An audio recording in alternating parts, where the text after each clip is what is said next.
Esclarecimento e concretização da verdade.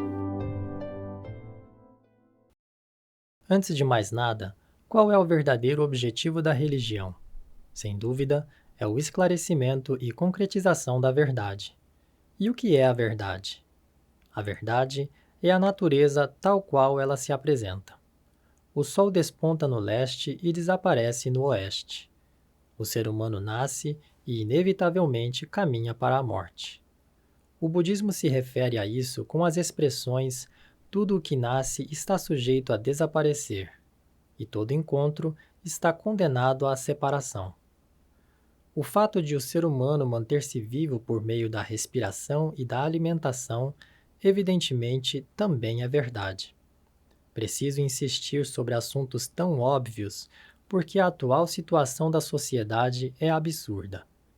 Observando os revoltantes acontecimentos deste mundo, o caos reinante na sociedade, os conflitos, a desordem, as más ações, é impossível negar que há mais fatores que contribuem para a infelicidade do que para a felicidade da humanidade. Precisamos, pois, refletir sobre a origem disso. Segundo o meu ponto de vista, é evidente que a causa reside no demasiado afastamento da verdade, embora não se perceba isso. Vejo que o homem moderno perdeu a noção da verdade. Parece que a vida se mostra tão difícil para ele que não consegue refletir sobre o assunto. Além disso, até hoje, a verdade não era clara nem mesmo para as religiões. Por esse motivo, não era raro pregar a pseudo-verdade acreditando estar transmitindo a verdade. Se esta tivesse sido revelada tal qual ela é, a sociedade humana deveria estar muito melhor do que é visto hoje e o paraíso estaria concretizado até certo ponto. Com a chegada do tempo, Deus revelou sua vontade e, por meu intermédio, está explicando e concretizando a verdade. Nesse sentido, meus diversos escritos esclarecem a verdade de maneira que qualquer pessoa possa compreender com facilidade. Portanto, certamente, a correta visão sobre a verdade aflorará naqueles que lerem atentamente minhas palavras com a mente livre de preconceitos. Vou explicar por meio de situações que são familiares a todos.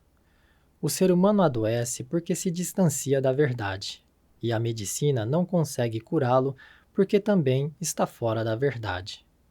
Política errônea, má ideologia, sofrimentos decorrentes do aumento de crimes, crise financeira, inflação e deflação, tudo isso também decorre desse afastamento.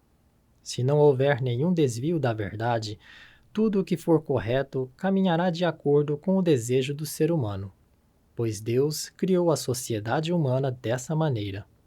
Assim, não seria difícil surgir uma sociedade ideal, virtuosa e bela, em que as pessoas vivem com alegria e felicidade. Nisso reside a possibilidade do advento do paraíso terrestre que venho propondo. É possível que alguns achem que há muitos pontos controversos em minha teoria, mas na realidade não é nada disso. Tudo o que eu digo é muito óbvio. Se esses pontos parecerem estranhos, é porque a análise parte da perspectiva da pseudo-verdade. Quanto mais controversa minha teoria parecer, mais evidente é o contrassenso vigente na sociedade. Portanto, podemos dizer que aquele que aceita minha teoria sem objeções é alguém que assimilou a verdade. Deus concedeu ao ser humano a liberdade infinita. Eis a verdade. Às demais criaturas, como os animais e os vegetais, ele permitiu a liberdade limitada. Dessa forma, a nobreza do ser humano reside nesta diferença. Falar da sua liberdade é dizer que quando ele se eleva, torna-se divino. Quando se degrada, equipara-se ao animal. Em outras palavras, ele existe entre os dois extremos. Se desenvolvermos esse princípio, veremos que, dependendo das ações do ser humano, o mundo se torna um paraíso jubiloso ou, ao contrário, um inferno desolador. Esta é a verdade. Sendo assim, qual deve ser a escolha? Sem dúvidas, A menos que seja um espírito maligno de nascença, todos desejarão o paraíso. De acordo com o que acabamos de expor, a realização do mundo paradisíaco é, em última instância, o objetivo da humanidade. E somente por meio do esclarecimento e da concretização da verdade é possível atingi-lo.